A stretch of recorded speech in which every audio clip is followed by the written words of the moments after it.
Význam automobilového priemyslu pre slovenskú ekonomiku je jasný. 24% celého vývozu ako podiel automobilového priemyslu sú jasné a presvedčivé čísla, o tom netreba ďalej diskutovať.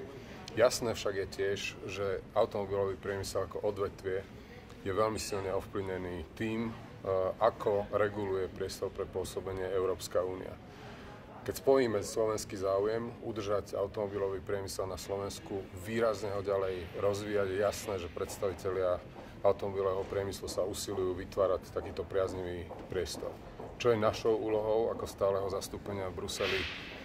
Mobilizovať a získavať spojencov z krajín, kde automobilový priemysel je tak dôležitý ako na Slovensku, aby tento priemysel zostal v našich krajinách, aby sa ďalej rozvíjal, ale predovšetkým aj to, aby sme ho cez regulačné opatrenia Európskej únie doslova nevyháňali z prostredia jednotlivých členských štátov alebo dokonca z celého európskeho prostredia. Dopad týchto regulačných opatrení je obrovský, najmä v klimatickej politike. Stačí spomenúť emisie CO2.